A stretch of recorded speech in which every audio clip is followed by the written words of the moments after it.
కామారెడ్డి జిల్లా విలేకర్పై పరుష పదజాలం వాడిన డీఎస్పీ నాగేశ్వరరావుపై చర్యలు తీసుకోవాలని జర్నలిస్టులు డిమాండ్ చేశారు. ఈ మేరకు అడిషనల్ ఎస్పీ నరసింహారెడ్డికి టీజేయూ ఎన్ఏయూజే సంఘాల నాయకులు ఫిర్యాదు చేశారు. సదాశివనగర్ మండల రిపోర్టర్ రఫీక్ ఓ కేసు విషయంలో డీఎస్పీ వద్దకు వెళ్లి పరిచయం చేసుకోగా అసభ్య పదజాలంతో దూషించారని వివరించారు. ఒక జర్నలిస్ట్ పట్ల డీఎస్పీ తీరు సరైంది కాదన్నారు. ఘటనలు పునరావృతం కాకుండా ఉండేందుకు కఠిన చర్యలు తీసుకోవాలన్నారు.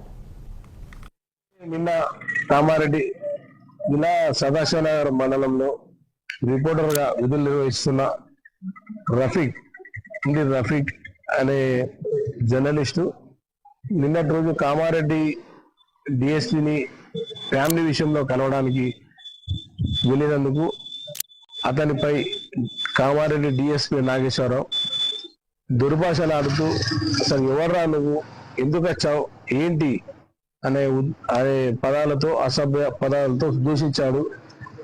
అతని వైఖరి మార్చుకోకపోతే పెద్ద ఎత్తున ఆందోళన చేపడతాం. దాన్ని నిరసిస్తూ టీఎస్జేయు ఆధ్వర్యంలో ఈ రోజు కామారెడ్డి జిల్లా